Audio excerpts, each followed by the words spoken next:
You ever feel the whole room take a breath together, hold it, and not quite let it go? That's how it was that morning. The tavern was full, but you'd never know it by the sound. 1 year since Misty passed. 1 year since we lost her, and we all felt it. Even the rowdy ones. Even the ones who pretend they ain't got hearts. They came in quiet, those adventurers. Sat at their usual tables, but didn't touch their mugs. Not at first. Then, one by one, folks stood up. Not Patch or Olga or me. No, this came from the people.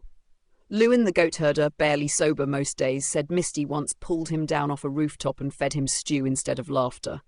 Saressa Vale used to swing 2 swords for coin, said Misty patched her up more times than she could count and never once made her feel small. Old Wren, that war-torn trapper, said she was the only soul he ever cried in front of. Said she didn't flinch, didn't talk, just sat beside him. That's the kind of woman Misty was, and that's the kind of hole she left behind. So when the job came in, Ashes of Freedom, it felt like the right thing. Something bold, something that mattered. Henrik, Fritz, Laura, Trug the Bug, Celira and Lare, 6 strong souls, took it.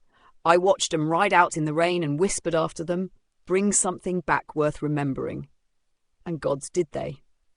The rain didn't let up for days. They'd barely left the road when they saw a gnome off in the distance, mad as all hell, but not at them. Turned out he and his folk were cursed. Turned into deer and cursed to be hunted forever.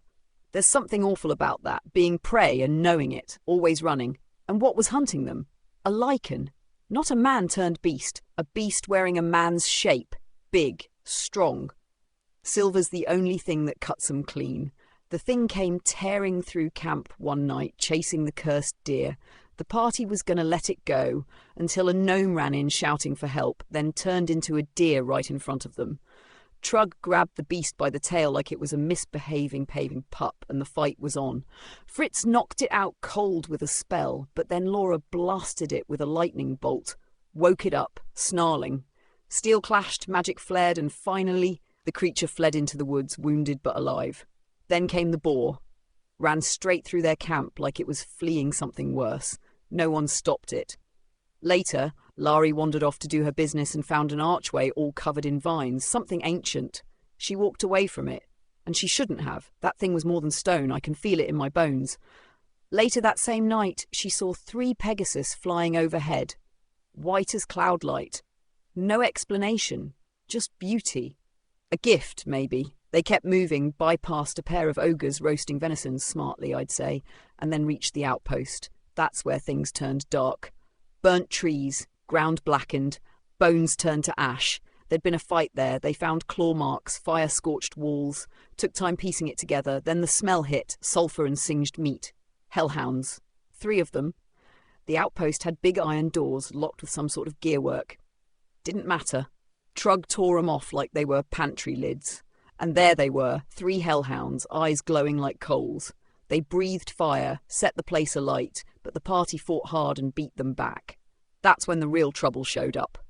A fire elemental came slithering in, sword made of flame, body of smoke and heat. It struck like a storm.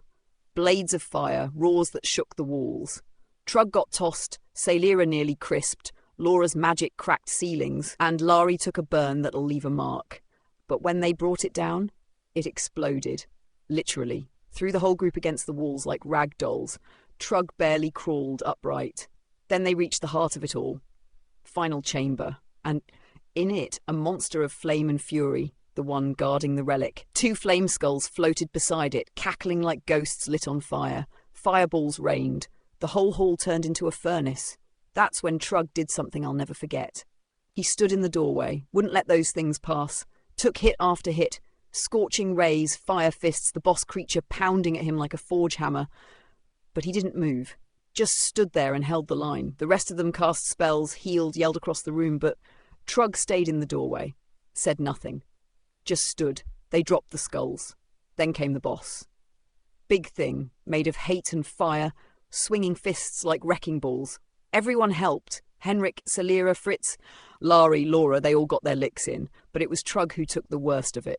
Burned, bleeding, barely standing, and when the beast fell, it was Trug who collapsed too. Henrik got to him just in time. They found the relic buried in the rubble, the Embercore reliquary, still hot to the touch, still glowing with something angry and old, brought it back to me wrapped in wet canvas and tired eyes. So now we've got a question. What do we do with it? Keep it? Bury it? Destroy it? I don't know yet, but I know this. That night they fought like hell. They fought for something bigger than coin or title. They fought for freedom, for Misty, for each other, and by all the gods that ever walked these woods, Misty would have been proud.